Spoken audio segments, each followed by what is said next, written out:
The time for fear is over. It's time that we become unshakable in our confidence. And today we are going to go over three practical tools and tips that are going to help you eliminate the voices of fear, the negativity in your life, the things that are happening so that you guys can go ahead and do what it is that you are called to do. All right. Listen, my name is Kenneth Allen Thomas, and we are here on another Unshakable conversation, everyone. And I want to talk about fear. I want to talk about how fear plays a role in our life. I want to talk about how fear has taken over so many people in this world, right? And I'm a guy here. If you don't know who I am, my whole mission is to help you and teach you guys how to be unshakable. Why? Because I want to see you win. I've been through so much in my life. You know, I'm almost 40 years old, and guess what? I've seen a lot. I've been through a lot. I know I don't look 40. I know I look sharp. I know I look, cool and everything. But listen, I've learned a lot in my lifetime, and I want to share this knowledge and everything with you. You know, I'm a father of 5 children now. I just have my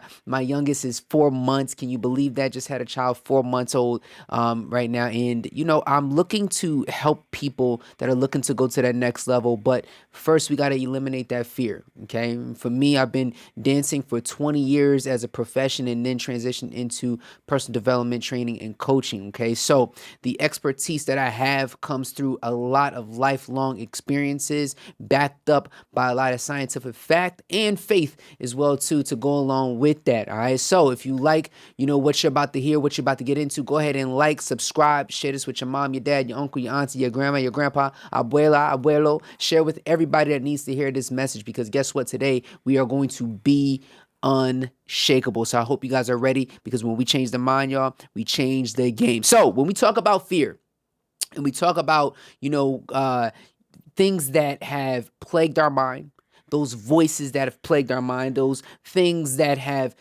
put us in a position where, I second guess myself. I second guess what I'm going to be doing right now. I second guess these things.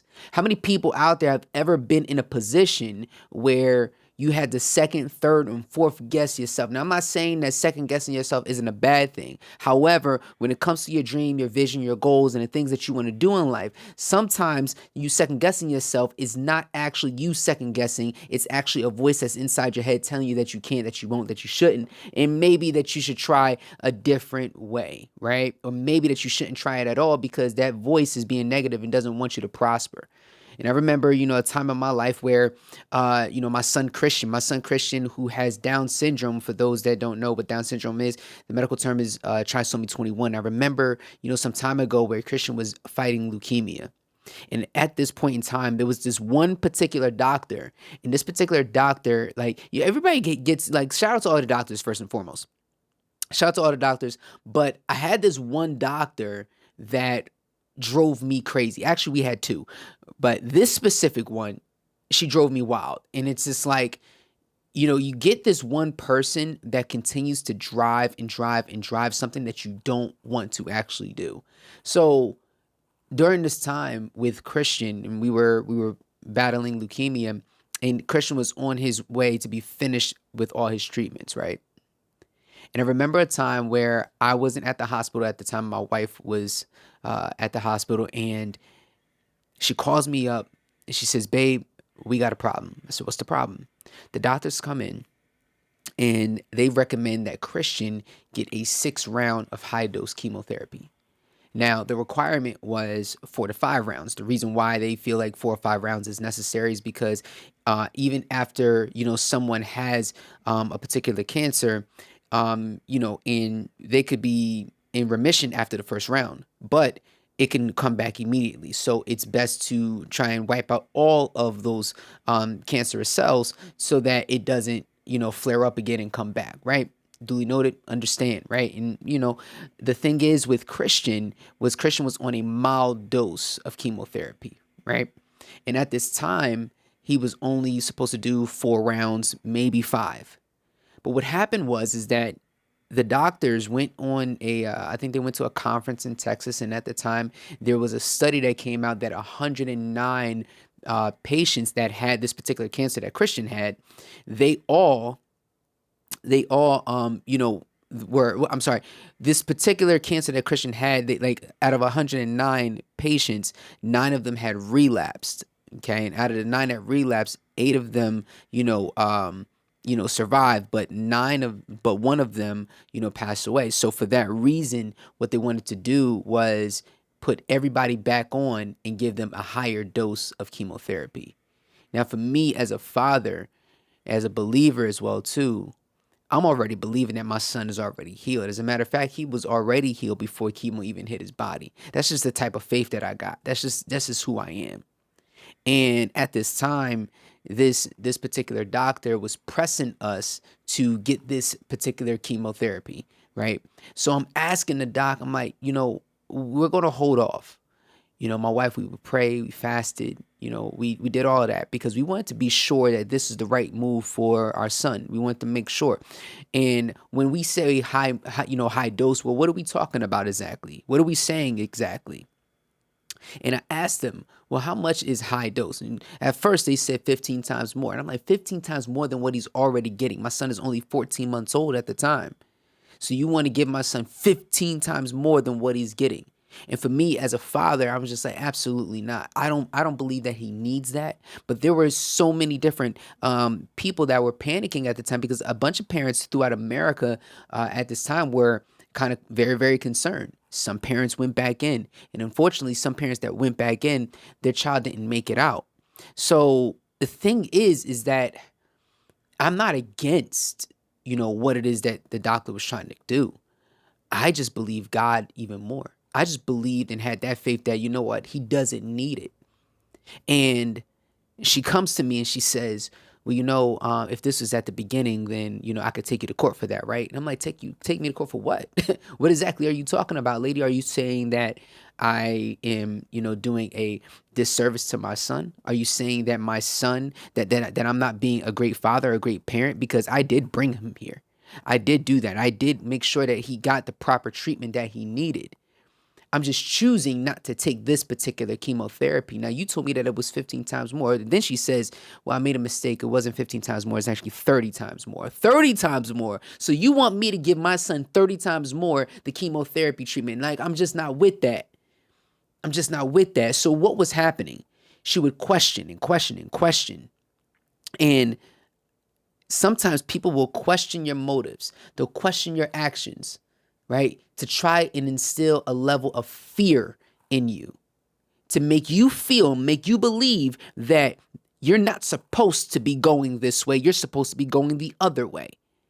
And that's part of the problem, where so many people have this certain level of fear where they listen to, those voices, those negative voices. Now, here's the thing, like, write this down. You got to start questioning the voices that are in your head. You got to start questioning, is this from you or is this from somewhere else? Because if it's not from you, right, then reveal it to me. Let's be clear about it.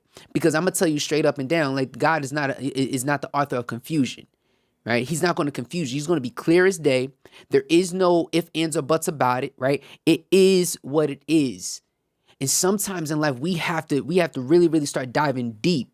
You want to be unshakable in your life. You got to start developing and start asking those questions. God, is this from you? And sometimes we got to start asking those questions before we actually move forward, okay? Before we move forward, before we take a step. Now, notice how we took the necessary steps.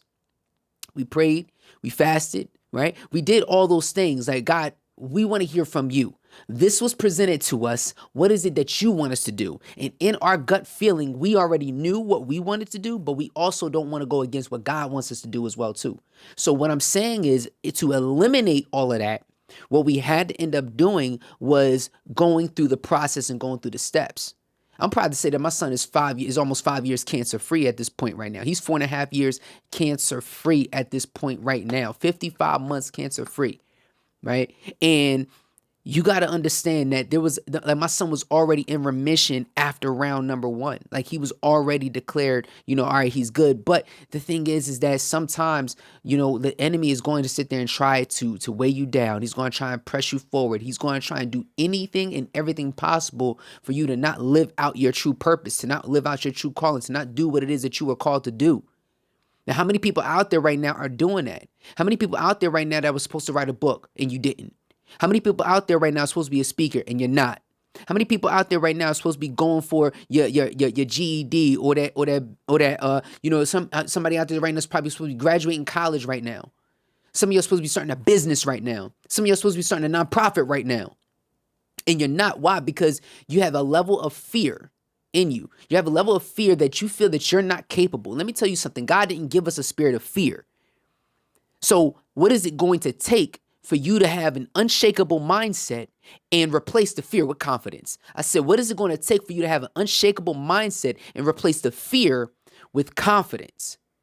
When we talk about fear, another story, comes to mind, my ex-wife. And I remember the time my ex-wife, she sat me down in the room. And at this time, we didn't have a lot of money or anything like that. And I was a young dancer at the time. And as I was dancing, I was going for this dance career. And all I wanted to do was provide for my family, but do it with my dream, my passion, the thing that I love to do, which was dancing, being a hip hop dancer and things of that nature. So I told her, I said, this is what I want to do with my life. This is what I know that I could do this. I know that I could be successful at this. I just need you to rock with me. I just need you to roll with me. And for her, she didn't see it as a realistic thing. So you know what I heard? Kenny, get a real job. Kenny, you're whack. Kenny, you're corny. Kenny, you're never going to make it. How many people hear those voices in their head right now?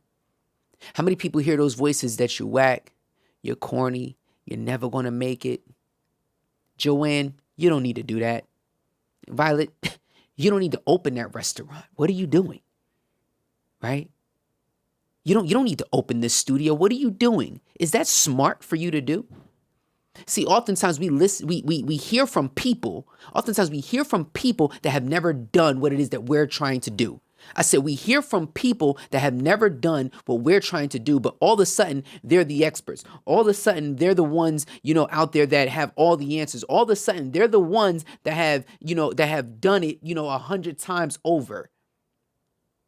We find ourselves listening to people that have never accomplished the things that we're trying to accomplish.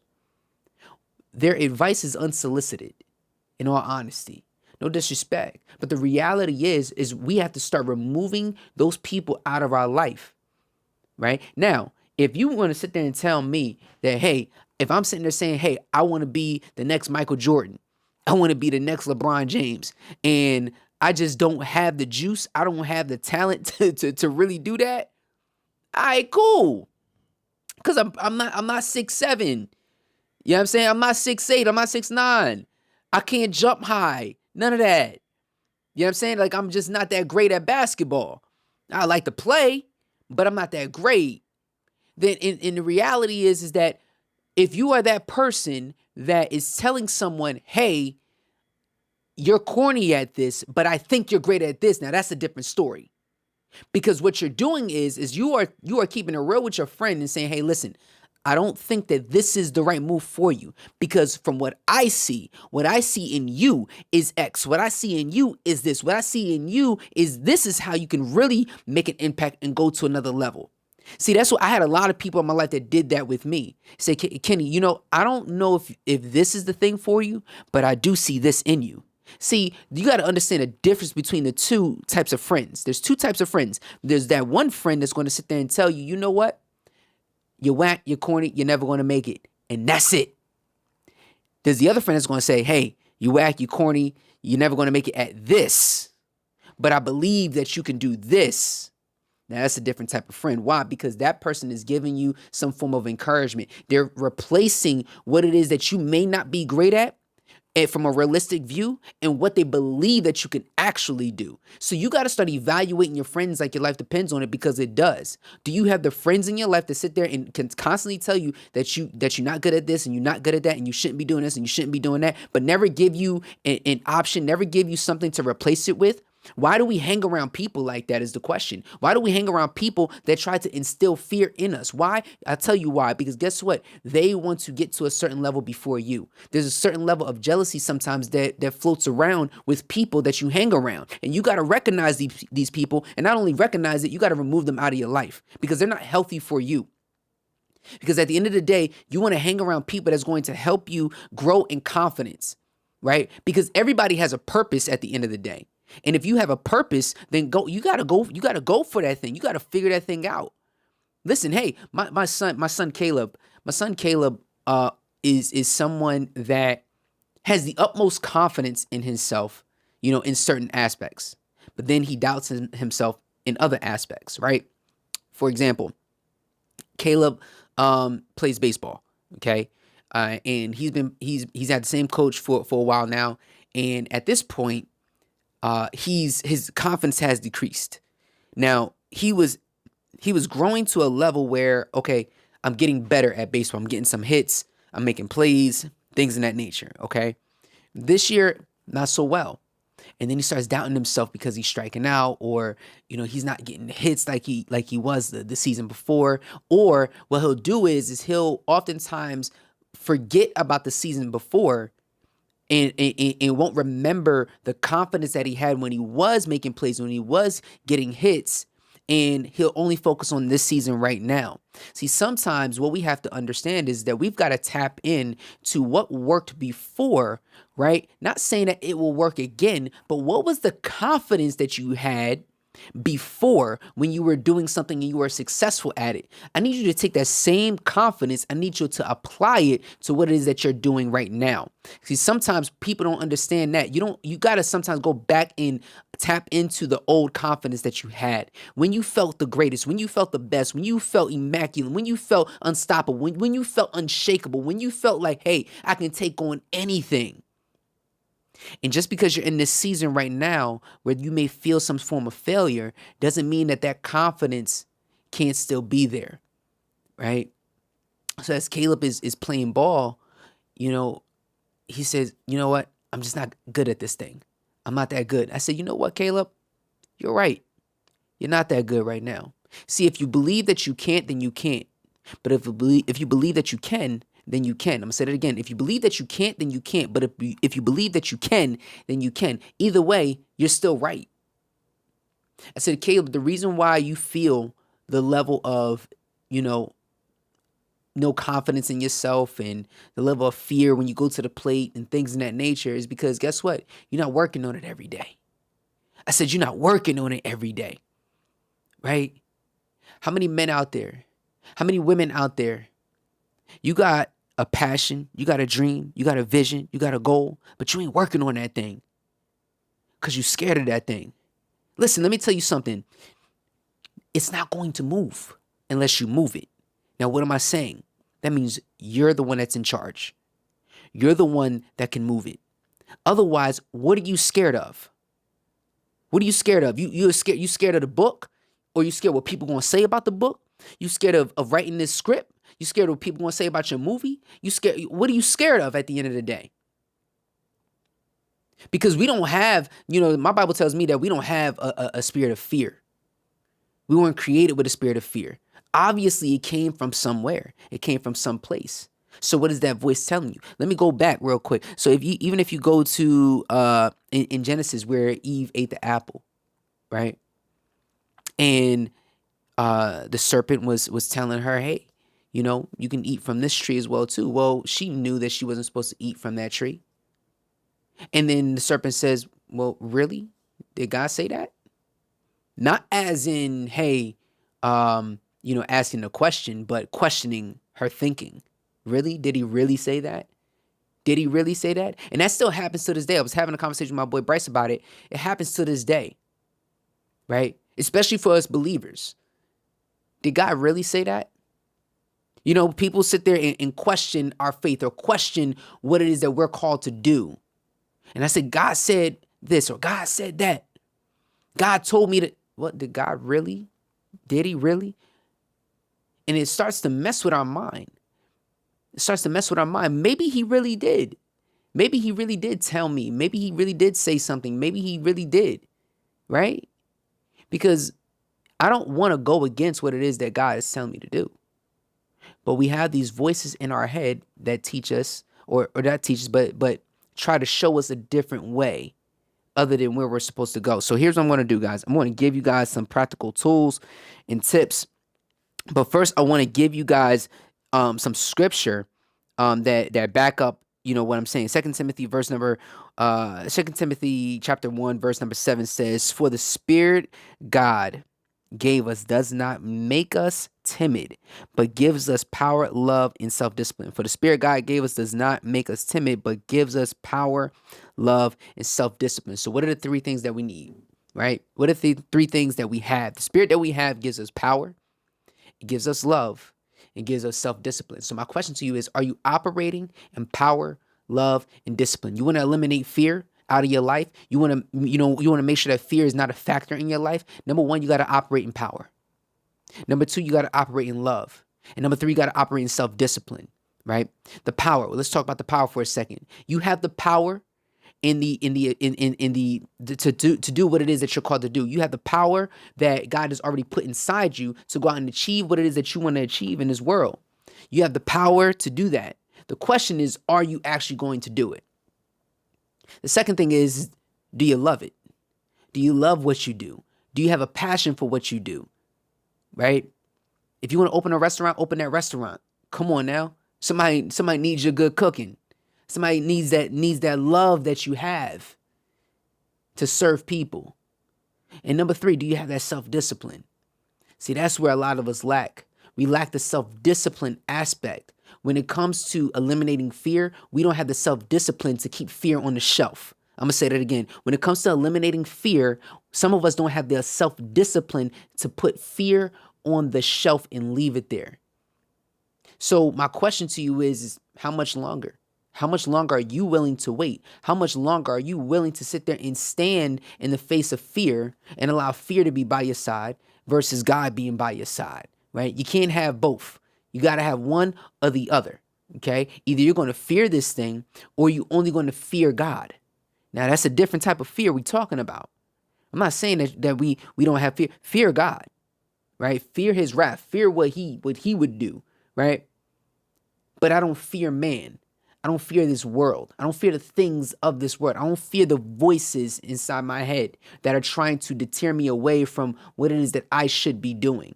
See, that's the thing, guys. That's the thing where we got to go. We got to start going to a place. We got to start going to a level of self-discipline, love, and power. When we start operating in that, let me tell you something. Things are going to change. Things are going to shift. You are going to be an unshakable being because when we change the mind, y'all, we change the game. That's all I'm trying to tell you. That's all I'm trying to get you to understand. Because at this point in time right now, you ain't got time. You ain't got time to sit there and wait. You ain't got time for fear. Right? See, fear got time for you, but you ain't got time for fear. You don't have time to be afraid. Why? Because somebody needs your story right now. Somebody needs your confidence right now. Somebody needs your love right now. Somebody needs the thing that is inside you right now. Somebody needs the gift that God has already put in you right here, right now. So my question is, what exactly are you waiting for? Why are you waiting? Why are you sitting here, worrying about what this person is going to say and what that person is going to say? Now, here's the thing. Some people, right, have a spouse that's sitting there telling them that they can't, they won't, they shouldn't, and not even replacing that with, here's what I believe that you should do. A good man or a good woman or a good leader will tell you, I don't believe that this is the great thing, but I do believe this is what you're good at. I'll give you a perfect example. I don't have the actual clip here, but maybe I will, maybe I could tag it below. My man Ruslan, I was watching one of his streams the other day, and he was actually coaching, I believe one of his followers, maybe it was someone that's on his Patreon, and the individual is pursuing music, and he's also great at editing as well too. But Ruslan kept it real with him. He said, "Hey, listen, I think you should pursue this because your music is just not there yet." He didn't say that, hey, don't do music. He said, I don't think it's there yet, meaning it's not good enough so to get in a full audience. It's not going to gravitate, right? Now, why does he say this, right? Why can he back this up? A, because Ruslan's been in the music industry. He's been pretty successful at what he's done, with his music career, right? And he's pretty successful at YouTube and learning how to gain an actual audience and create a stream of revenue for him and his family and for what it is that God is calling him to do in his life. So that advice is warranted. That advice is solid advice. He told him the truth of, hey, I don't think that you're good enough at this moment yet. He never said he wasn't good. He just said, you're not there yet. See, that's the difference versus somebody else sitting there saying, hey, I just don't see it in you. Oh, yeah, that's real encouraging, right? Like, what? That's it? That's all you giving me? So it pushes that person to do it even more. For example, my ex-wife did the same thing. Hey, I don't think you're good at this. I don't think you're good at that. Get a real job. That's your answer. Get a real job. How is that going to sustain us, right? When we're talking about my eternity, when we're talking about, life, when we're talking about my purpose, how is that? Like, yeah, I'm not saying, and I had a job at the time. That's the thing. I was working for the New Jersey Turnpike at the time. As a matter of fact, I had 2 or 3 jobs. But the thing is that it wasn't the fact that I was dancing. What the problem was, it was really the mismanagement of finances. That was the issue. That was the issue. The issue on why we were fighting so much was there was a mismanagement of finances. We just couldn't get together. And therefore, it pushed her to say things that didn't really, push me into a direction of here's a solution. When all else fails, get a real job. When all else fails, just quit, get a real job, work 9 to 5, do that. Listen, I'm not against 9 to 5s. I want to be clear. I'm not against a 9 to 5. What I am against is you doing a 9 to 5 and you not doing your purpose at the same time. You just doing a job knowing that you have a purpose and a calling in your life and you're not going after your calling. That's different. Get a job. Provide for your family. Make money so that you can eat because God will supply all your needs, all that stuff. But you got to do your calling. You got to figure that out. Some of us are too fearful of it. Some of y'all are afraid of the call. Ooh, some of y'all are afraid of the call. Some of y'all are afraid of even, building up to create a plan, an exit plan to leave your job and go after your calling. Repeat what I just said. Do not misinterpret what I just said. Some of y'all are afraid, right, to create an exit plan to leave your job to go after your calling, right? And this happens all the time. All the time.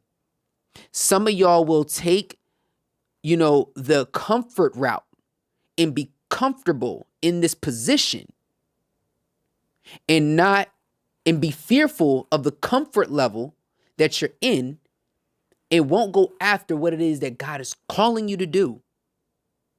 Why? Because you're afraid of the other outside voices. See, the thing is about outside voices and negative people, it's a small percentage. You will do so much better working in your calling that you're going to impact way more people than those negative voices. That's the thing. You got to start looking at these negative voices as a small thing. You got to start looking at these negative voices as it's null and void. They mean nothing, right? But sometimes the negativity can drive you. Again, going back to my ex-wife, the negativity drove me. She didn't have an answer to the solution. It drove me to want more. It drove me to be better. It drove me to say, hey, you know what? I am going to make a career out of this. I am going to do this. I am going to get better. I am going to work hard. I am going to do it. Right? Going back to the situation with my son. My son was sitting, the doctor was sitting there saying like, hey, you know what? He needs this. No, he doesn't. He got what he needed already. And he's healed. He got what he needed. Right? No, he doesn't. See, sometimes, there's 2 things. Either A, the fear factor of it all is that someone will try to pull you down, keep you from doing it. Then the other part is that somebody will try and push you further, right, into something that will create an even bigger fear that wasn't necessary in the first place. So again, are we operating in power, love, and self-discipline? All right. Power, love, self-discipline. Let me give you guys another one. Check it out. All right. Check this out. All right. 1 Peter chapter 5, verse number 7. Cast all your anxieties on him because he cares for you. Cast all, not some. It doesn't say some. It doesn't say a little bit. It says cast all your anxieties on him because he cares for you. God knows that there's going to be a level of fear. He understands that. He didn't give us the spirit, but he knows that you're going to be scared to go. He knows that you're going to be timid to go, right? Moses, he was timid to go, right? Like, think about it. He was timid to go back to Egypt, right? And think about Jonah. He was timid to go. He didn't want to do what God was calling him to when it came to Nineveh, speaking to the people of Nineveh. You understand? There's a fear. I understand that there's a fear, but I need you to cast all those anxieties on me, so let me deal with that. Let me handle that. So how much longer are we willing to sit there and try and hold our anxieties and allow it and only trust in ourselves? How much longer are you looking to just trust in you? How much longer are you just because listen, the reality is we can't trust in ourselves to take care of these things. We can't. You want to develop an unshakable mindset, then you're going to have to put some trust and faith in the one that created you. You want to get rid of your anxieties? You want to get rid of the depression? You want to get rid of all that? Listen, you're going to have to put your trust and faith in the one that created you. Period. Listen, let me tell you something. There was a level of fear even doing this show, even doing this podcast. Like, I'm confident in it, but how will it be received? What will people say? But I have to trust the fact that I'm speaking to the right person. I'm speaking to the right people. I'm not sure who this is for, but I'm telling you right now, you may be 35, 40 years old, 50 years old, and you may be listening to this right now. You may think that your life is over. You may think that you have done everything that you could. And you may think that, it is what it is. I might as well just be done. But what if, your story in the 40 years that you've lived, the 45 years that you lived, the things that you've been able to achieve, the things that you've been able to see, that you can pass on to somebody that can go to another level? What about all the experiences that you had? All the things that you've been through? What would happen if you were to pass that to someone else? Maybe someone close in your family. Maybe it's a friend. Maybe it's a neighbor. Maybe it's somebody in the community. What if all the experience that you have, you were able to sit there and take and say, you know what? I'm going to take all of this and I'm going to create something that is going to be meaningful until the day I die. And beyond that, I'm going to take everything that I have and I'm going to create a restaurant. I'm going to take everything I have and I'm going to create a book. I'm going to take everything that I've been through and I'm going to create a movie. Because I want to show people what God really brought me through. Woo! I want to show people what God really, really brought me through. Amen? So cast all those fears. Cast all those anxieties. Write those things down. Start writing down what is causing the anxiety. Put that thing to pen to paper. Why? Because you're getting that thing out. If you hold it in, it's going to remain stuck. You can't hold it in. It's going to have to filter out one way or the other. Okay? So you're going to have to write this stuff down. Start writing down what is it that causes the anxiety in your life? What is it that causes the fear in your life? What is that thing? And I know it sounds cliche, but trust me, when you start writing this stuff down, you start to feel a lot better on where you're at. All right? Amen. So check this out, guys. I don't want to just give you just the scripture. I want to give you guys, a little bit of commentary with it. So if we go back to the 2 Timothy chapter 1, verse 7, listen, remind us that as believers, we have been given the Holy Spirit, right? So you guys were already given the Holy Spirit, number one, okay? Who empowers us with courage, love, and self-discipline. Okay, this verse encourages us to rely on God's strength within us to overcome negative voices, right, and fear. Now, I understand why people are fearful in this world. And I understand why we go through so many ups and downs in life, traumas, things that have happened to you. But ask yourself this question. What would there be more of? And what would there be less of if we were to identify the fear? That's number one. Write that down. Okay? You want your 3 tips? Here are your 3 tips right now. Number 1, identify the fear. What if you start identifying the fear? What if you start identifying what it is that you are actually fearful of? and you see it. See, sometimes we roll through in life. We're fearful of things that we can't see. We can't recognize it. We don't know why we're fearful. We can't recognize where the fear is actually coming from. But what if you identified the fear? What if you start identifying, saying, hey, wait a minute. This is the reason why I'm fearful. This is the reason why I'm scared of this. These are the reasons. Now, once those reasons are laid out and you see those reasons, all right, what I need you to do is start replacing that. All right, replace it with something that is of confidence, of joy, of love, of gratefulness. Replace what it is that you are fearful of, okay? So number one, identify the fear. Take some time to reflect and identify the specific fears that are troubling you. Understand the root causes of your fears can help you address them and be more effective, okay? You're going to be more effective when you start identifying this stuff, okay? I didn't understand what this was like until I actually started really identifying, what am I scared of? What am I afraid of? Oh, because this guy may be better than me at dance? Oh, because this girl may be a better choreographer than me? Does that mean that I can't go out and do what it is that I'm called to do and put my thoughts out there and put my gifts out there and put my talent out there and put my vision out there? No, put your vision out. What's the worst that can actually happen? Start really asking yourself that question. What's the worst that can happen? You know how many people out there or whatever just don't want to do anything at all? What is the worst that can actually happen? Okay? So number one, guys, identify the fear. Number two, guys, okay, check this out. Challenge your negative thoughts. I said this earlier. Challenge your negative thoughts. Listen, you got to start asking yourself questions. God, is that from you? Because if it ain't from you, then I don't want any parts of it. I don't want any parts of it. We have to start challenging our negative thoughts. I told my son Caleb, I'm going to use Caleb again. You know, he's got his first job, and he's like, yo, I'm not that good at this job. I said, well, if you believe that you're not that good at this job, then guess what? You're not. But I want you to start asking yourself the question, why do you think that way? Because you're worried about what other people say.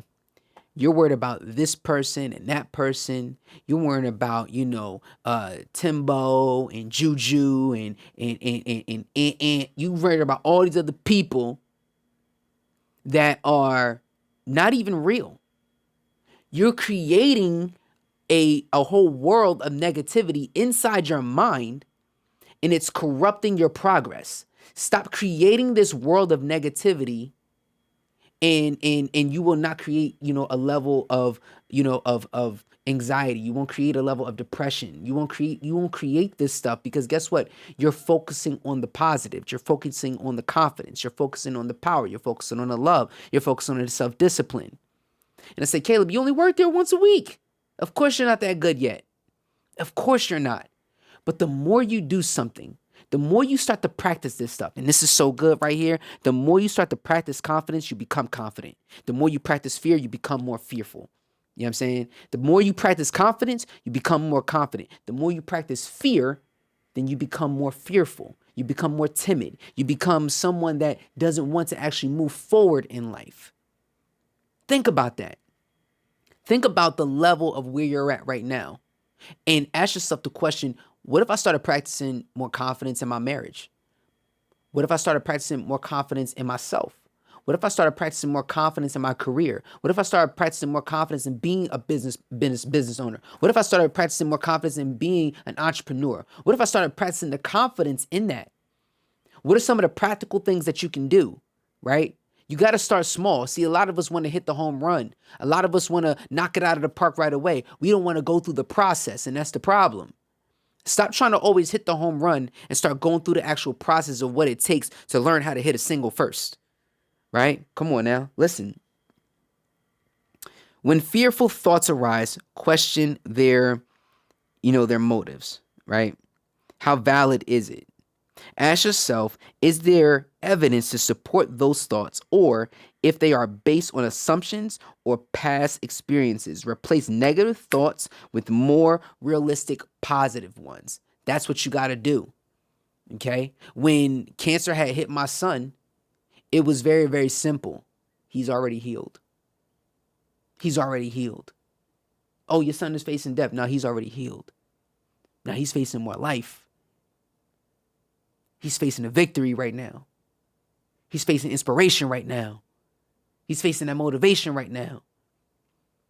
He's living with that. He's moving with that.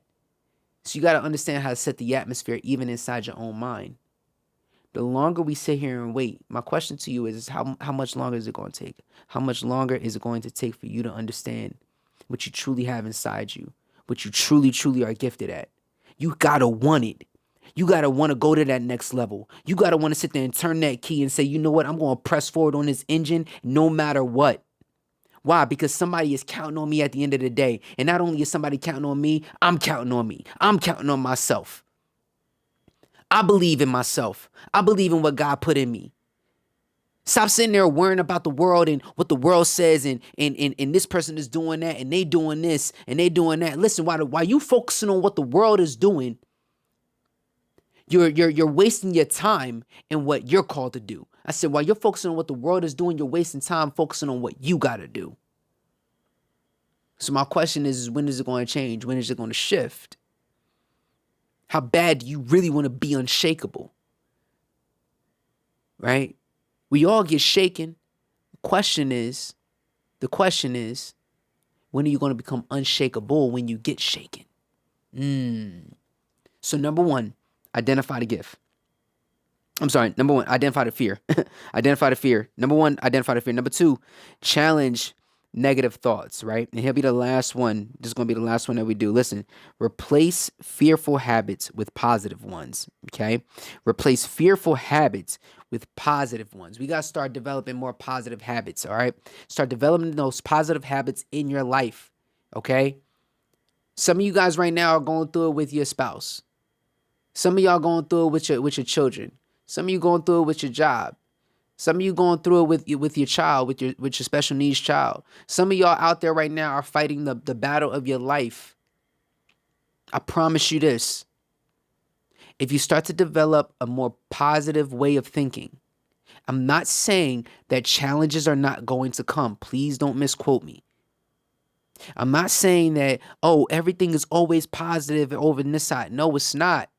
But if you continue to operate in a positive way of thinking, when the challenges come, you are able to combat those particular challenges with positivity. You are able to overcome those particular challenges with a positive mindset. Because the reality is when something negative comes and you combat that thing with something that's negative, it will never equal a positive. So why do that? That makes absolutely no sense. You got people out there right now that think that going after their, going after somebody, out there in the world that talked about them, made fun of them, or whatever the case may be. Now I'm going to retaliate with more negativity. No, that's just bring more drama into your life. That's what we don't want. And some of us are at a level. We're at a level where, you know what, you probably can't take no more. And you're saying to yourself that it's a wrap, it's over. I just can't. That's what you keep saying to yourself. I just can't. I want you to replace that with, I can. You guys just got to keep repeating over and over and over and over and over again. I can. There's a mom out there right now that's struggling. There's a single mother out there right now that's going through it. There's a wife out there right now that feels her husband is not there for her. And these negative thoughts continue to play in their mind over and over and over and over again. What do you got to do to change the narrative in your household? What do you got to do to change the narrative in your parenting? There's a mom out there right now that wants to start a business. You work it at 9 to 5 and you're just tired. And you want to go to the next level, but you're scared. What if you did? What if you just said, you know what, I'm going to go for it. You know what, I'm going to change the mind so I can change the game. There's a father out there right now that's facing the most trying time of his life. He doesn't know how he's going to feed his family. He doesn't know what's the next step. He doesn't know what the next level is. All he knows is that there's a level of fear. that his wife may leave him, that his kids may disrespect him, they may look down upon him. But man, I'm telling you, if you continue to press forward, if you continue to put your faith in God, in the Most High, I'm telling you things will change. I'm telling you things will look different a month from now, 6 months from now. They say that faith without works is dead. That applies to all things, not just finances, not just money, all things. You got to have faith in your calling, but then you got to work the calling. You got to have faith in your business, but then you got to work the business. You got to have faith in your marriage, but then you got to work the marriage. You got to have faith in your children, but then you got to work the children. Right? You got to have faith in all things, but then you got to work that thing. It ain't going to work itself. Just because you got faith in something doesn't mean that that thing is going to grow and be, the 10th wonder of the world. Doesn't mean that. You understand? So with that being said, guys, listen, I hope this helped you. I pray that this elevated you to another level. Listen, rewind it back, go back, do what you got to do. All right, when we change the mind, y'all, we change the game, okay? This is Kenneth Allen Thomas. This is Unshakable Conversations, and I'll check y'all later on the flip side. One love. Peace.